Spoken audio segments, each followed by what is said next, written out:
F-A-B-U-L-O-U.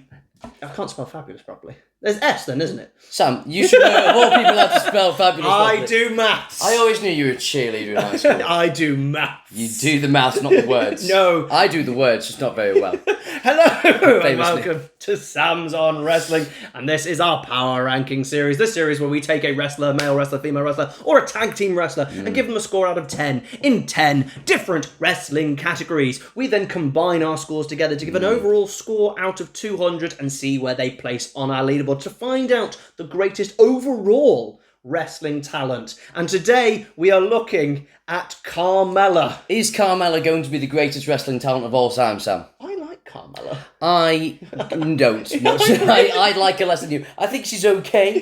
I didn't mind her taking it off Charlotte, the title of Charlotte, but then I don't mind anyone taking the title of Charlotte, so it's okay. But I feel like I've always been like a Carmella defender. I watched back when there was less talent around, and she was kind of like a bit upper mid, and now I'm like, I couldn't be less interested currently. She also got like released quite unceremoniously. Well, who hasn't? After all the pregnancy stuff and all that jazz. And you're like, but to be fair, you weren't in the company after a while. You still can't. She had really bad things with the pregnancy and stuff. It's like, it makes sense that eventually they stuck with you through thick and thin. Eventually they have to, cut the losses eventually if you're not going to get you. So I was a bit more like, you're going to get released, it kind of happens. But let's find out how well Carmella's going to do. Before we do that, please don't forget to like, share and subscribe to the channel. It really helps our vastly growing channel. Yes. But let's get off to the first category. Wrestling ability. So we're obviously looking at the women, and obviously the women we grant on a bell curve. Yes. Because of because essentially it's only been good for about 7 or 8 years. But Carmella, where have you gone with Carmella? I've gone right down the middle. I've gone 5. I went with 6. I was tempted for a 6. I think mine would be a 5.4. You know what I mean? She's not got a few. She's got Hurricane Rana, but it's a little bit sloppy. So I thought, I thought she was more underrated than people realise, because the problem was when she was given her biggest push is probably when she was like, okay, a 5. But over the years afterwards, when she got better, but she wasn't barely on telly, that's when she got good, but no one was seeing it. Yeah, that's the problem. But to be fair, I think even if you're a Carmella fan, you're a fan of her character work. It's all character. Yeah. I think she was a lot better than people gave her credit for, because the problem is she won the title and then they immediately put her against Asuka and Charlotte. And you're just like, oh, that's not going to help, guys. You're just going to... It's like when they had Cena and they immediately put him against Christian, Jericho and Angle. You're like,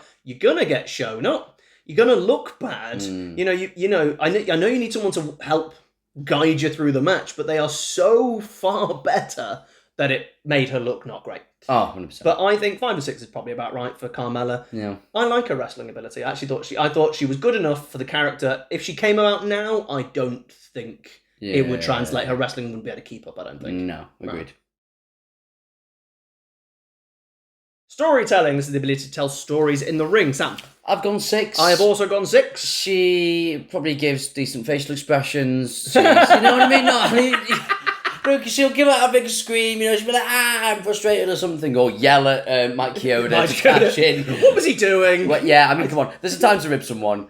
Should we not do that? I really enjoyed that. Like, did you? What are you doing? No, I know. I don't understand. This briefcase has only been around for a decade. It's a very you bit, but I'm like, it's Carmella's moment. Like, he must hate Carmella. She must have, just not given him, money. So funny. It was funny. But storytelling, she's not exactly a Bret Hart, is she? But again, was she ever given much outside of the matches with Asuka and Charlotte to be able to tell those long stories? No, agreed. I'm a bit gutted for her that the pregnancy came about, and then the injuries, and then the illnesses and stuff that happened afterwards, for her to see if she could come back and actually make that, because they always wanted to push her, because she could talk, and she could play a character, and she could get good heel, and that's kind of what you want, because the problem with a lot of the female talent is getting heel heat was always an issue, and she had no problem getting heel heat, so much so that people confused it for go away heat, and were like, no, it's just you're not used to someone not called Trish or Molly Holly getting heel heat.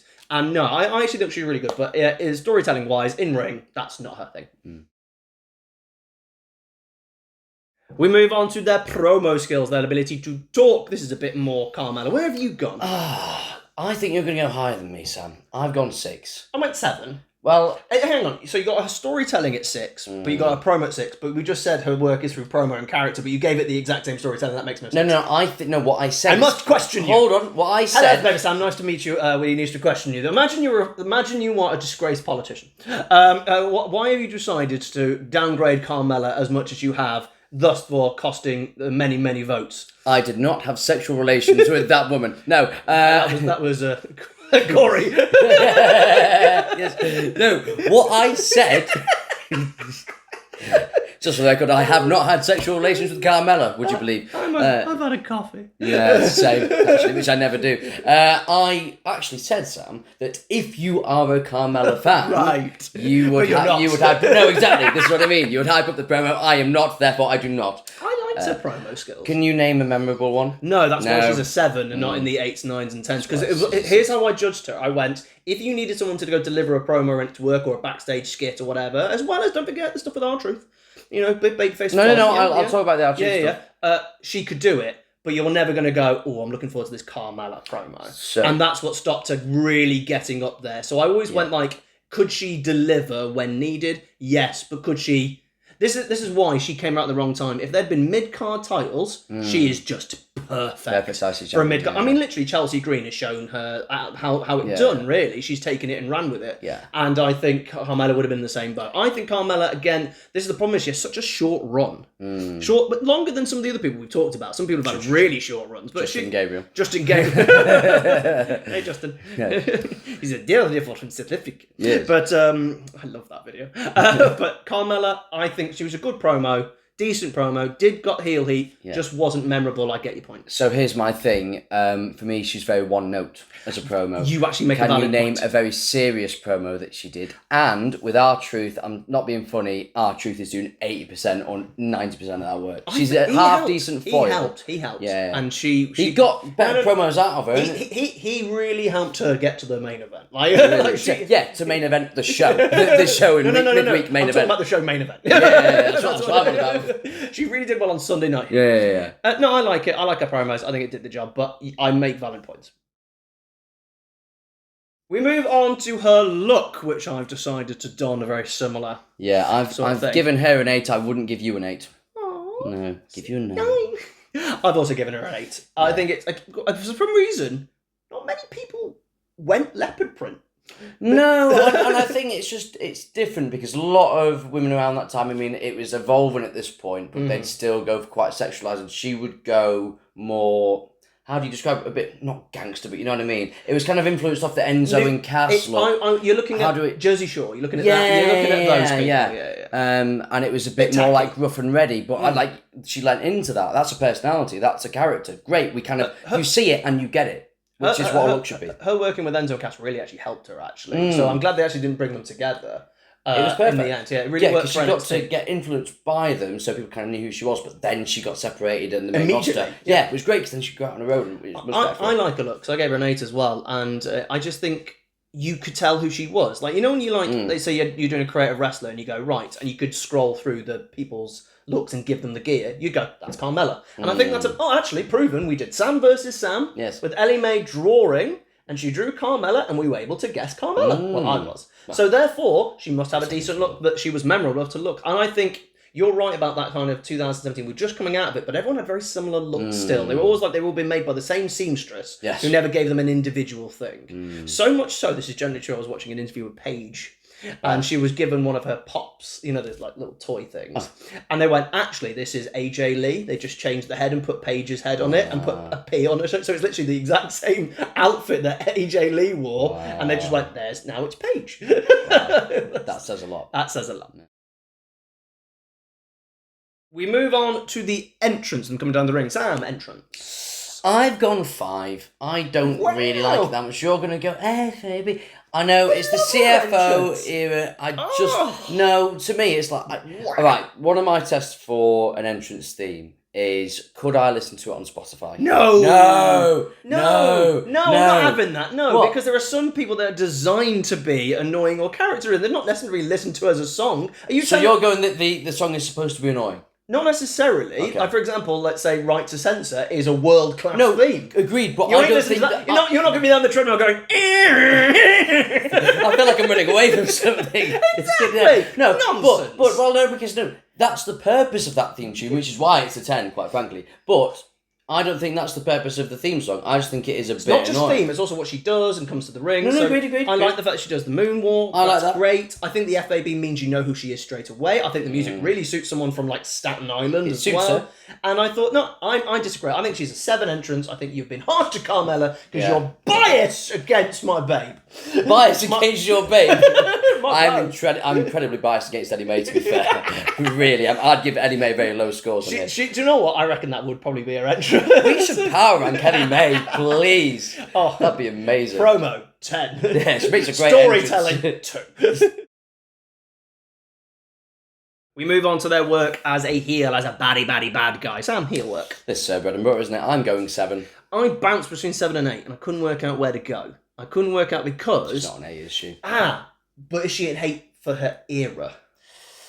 We were getting some good characters back then. Think of Alexa Bliss. Like, Alexa Bliss, I'd rank Alexa Bliss so high if we were doing Carmella won the Money in the Bank, and Alexa Bliss... James Ellsworth won well, she won it twice, so she did win it again after they went... Can we not have the first woman be done by a man? And Alexa Bliss was winning her last title in 2018, so it is on the neck of the woods. You're absolutely right. But I for me, was there going, I couldn't work out whether she was 7 or 8, because I think she's 7 maybe in general, but is she 8 in that era? Because take out maybe Alexa, who else did you actually have? You had maybe a Nia Jax, but different type of heel. Charlotte Flair was a good heel, I actually enjoyed Charlotte. And I think Becky Lynch as a heel, even though it was like for 2 months. I don't think Becky I think Sasha was a better heel around that time. Who else? Sasha wasn't a heel then. On NXT. She was babyface. I'm talking NXT. Yeah, but in reality, when she turned to the she turned up 2015, and she was main roster. Babyface all the way until COVID era. I think. Yeah. But I think I'm going to go with 7 as well. But I have to admit, I think we have to give her like due desserts for the fact that I think she was really showing great heel work. I think the problem is once she lost the title, like she then went straight away with James Ellsworth, and they just completely just like. Left her. She's got abandoned. Well, here's my thing why I give her a 7. With Carmella, if you get a Carmella segment, you know what you're going to get. Yeah. But also, you know what you're going to get. It's not... I could not watch it and predict pretty much the promo that she's going to give. It'd be a decent promo, but am I going to tune in to watch? Probably not. That's why it's a 7. Sorry, Carmella. You're better than me. I'll tune in. Move on to her work as a babyface, a goody two-shoes. Sam? I've gone 6 because of the R-Truth stuff. I went 5. 5, really? Yeah. See, I thought because you were like, bigging up Carmella, I thought you were going to be quite optimistic on the babyface scale because of Truth, and I thought I was going to bring you back down to reality. I think if you take away the R-Truth stuff, she has 0 babyface. Agreed. And in reality, it's through the 24/7. Mainly running around, mainly doing dance breaks, which really it was entertaining at first. R-Truth made it work, and then I think Carmella helped, and then eventually it became we were dance breaking every time. It's one of those things. Vince liked it and thought we must do it every 20 seconds. Well, he's obsessed with dancing for some reason. Yes, he is. I think Carmella was good in the role, so I feel like I don't want to be too harsh. But it's the R-Truth show, and he had a she was a jobber. Yeah. That was the thing. She was in a really funny comedy, but with R-Truth, who was also a comedy jobber. You can't really high grade somebody if they are stuck at a level. We're talking about Santino's babyface. He was able to win the Intercontinental title and also be in a position where people were believing he was going to win a world title or a Royal Rumble. That's the difference between a comedy jobber who can make you believe and a comedy jobber who's good fun. And for me, that's why I couldn't rank her higher. So I gave her a 5. Fair. Gimmick and personality. Gimmick, Staten Island kind of thing. Personality, interesting one, Sam. What you gone? You might be cross at me, Sam. I've gone with a 6. No, I think 6 is correct. Yeah, because again, the original Gimmick on paper is good. It's interesting, and I think women around this time especially didn't really have proper unique characters. If you look at the time, like when the Women's Revolution turned up, let's say 2015, was that the SummerSlam match? 2015? Yeah. And you look at the 9 women involved, like Becky didn't have a gimmick. No. Charlotte was being Charlotte. Sasha was kind of the boss. That was kind of a gimmick. Naomi didn't have a gimmick. Tamina didn't have a gimmick. The Bellas didn't have a gimmick. Yeah. Alicia Fox didn't have a gimmick. And you're like, they're just women who are either annoying or like smiley and nice. Yeah, well, you got wrestlers around this time that were pretty similar. If their gimmick is "I'm a wrestler," brilliant. Like, so Carmella was something a bit different, a bit of a throwback. However, the problem is it was never expanded on. No, she could have easily been turned into a heel that suddenly will like take off my earrings and let's throw down randomly. I don't think they ever went with that because I think they stuck with her in Cowardly. And I think the problem is eventually you've got to come out a coward, and I don't think they ever took her out a coward for heel. No, because I mean, you think of like probably the best cowardly heel potentially in history, Edge for me. He had that ruthless streak. He would concerto people. He would get angry. He had different emotions, different ways he could go. Whereas, Carmella again, I think the theme is one note. It's a good note, but it's one note. You've got to be able to step up when the time is right to step up. Otherwise, why are you a wrestler if you're scared of everybody? Yeah, and you've got to have an unpredictability about you. But this is about a gimmick and personality. And this is more on booking in some way. Yeah, but I don't think they expanded on the personality that she clearly has. I do think she has a sense of self-worth that, like in real life, that needs to be a little bit curtailed. You're not on the level of other people. No. Calm it down. I love Carmella. But you're a lower mid-carder. Let's just drag that back a little. Over and a draw. How much money she made, or how good she was with the crowd. She made no money. A draw, Sam? I've gone 5. I think 5 because is she very got correct. pops with R-Truth. That's people liked her at some point. That's where I got her the draw. People didn't mind her winning Money in the Bank, but then when she won the title, people weren't happy with it. Yeah, that was the key. I don't think people really wanted her to be. Weirdly, they should have had her fail. Like if you do the Money in the Bank gimmick for the women for the first time, but because no one had failed, for years and years and years and years and years. Corbin had failed the year before this. Women. Oh, she was the first. No, that's what I'm saying. No women has failed. Or succeeded. Sort of thing. So, maybe Naomi has failed. We don't know. We were recording this before. We're not recording this before. It's like, has Naomi cashed in? Not. We don't know. But at this, I don't know. But she failed. Who knows? But like, if you'd have literally gone straight into it, first person to fail, Carmella would have been a funny one because she can then complain about it. But they had to make a win. She loses 2 months later. I don't think she was ever a draw. And if she'd have done the same comedy gimmick, but without R-Truth, I don't think she's getting the same response. Oh, no. We move on. You should always end on a finish. Sam, so we're going to go with the kind of weird leg lock choke thing, which I think's awesome. I think this is great. I like it. It's a good move. I like my jiu-jitsu, Sam. Yeah. This cracks up this wood if you manage to get someone in that position, which is impressive. That was the thing about it. It's like, how did you get there? Takes a while to know, Sam, for me, because I've obviously done a bit of research, watched it, because I was like, well, it can't be the super kick. It's just not. It does take a while for it to kind of reach. I can get that, and I don't mind it because it's real. I get it, but it's a bit slow. I love this move because it was so different, so engaging, and women, for some reason, in 2017, 2018, were just giving us a ton of submission moves. Yeah. And suddenly we were like, oh my God, we're all Bret Hart. Yeah. And I felt, personally, if you look at all the ones, your figure eights and the arm bar and the bank statement into that thing, this is the one I like the most. Really? I prefer this. I liked Naomi's one, if you remember. Naomi had one for a while. Remind me. It was very similar to the Rings of Saturn. She kind of pulled the arm. Oh, yes. I think she might have... It's like a Batista bike. I think she might have beat Alexa Bliss for the title with the split Meg movesault at WrestleMania and then beat her on SmackDown with that move afterwards, I think, top of my head. I like this move. I gave it an 8. I think this is so interesting, so unique. And to be honest, it won a lot of matches for her. You know how we talk about this is the finishing move, but how often do they? She did win a lot of matches. Well, that was the art of SmackDown 2016. It was, who actually, developed heels and let them win by submission and stuff. What a concept. Maybe Road Dogg knows what he's doing. Oh, I don't know. We watched TNA, Sam. I don't know. We're still watching TNA. I know. I might upset you, Sam. I've given it a 6. Because to me it's quite slow. And it's quite delayed, and I don't think... If she could grab that foot quicker, it's a 9. Yeah. I'm not saying she should be able to. It looks harder to reach. I'm giving it a 6, but I understand why he's giving it an 8. I think it's a matter of taste. Well, obviously, it's all a matter of taste. We've discovered this with submission moves. Who likes what submission moves and who likes the other ones? Because I really like this. Oh, you love a submission. I do, when it's unique and individual. It's when someone goes, I've got the ankle lock. How have you now? Jack Swagger. He's like, have you got it? It's only the 8th person in the last 7 years to have the ankle lock. We now look at the overall score. Sammy boy, what have you got? I went for 60. 6 out of 10. Pretty much. I've given her a 6.5 out of 10. I think probably. If you're not a fan, 6 out of 10. If you are a fan, 6.5 out of 10. That sprinkle of a 0.5. It really is. I was just like half a point everywhere else. You were in a good mood when you wrote this, weren't you? No, I still believe in all my scores. I still believe in my scores. So that gives Carmella an overall score of 125, which has left her in 5th place on our women's leaderboard, just above Mandy Rose and Eve Torres, who are both on 118, which I think is about fair for Gimmick, I think. And she's a way off Michelle McCall in 141, which I think, again, being way off one of the best ever of the Divas era, I think is probably about fair. Yeah. So, where would you rank the most fabulous and self-important wrestler? I keep forgetting you've got that cap. I have worn this cap. Doesn't suit you. I'm really enjoying being gimmicked. You're like from the 90s, in like an American movie from the 90s. I was born in the 90s.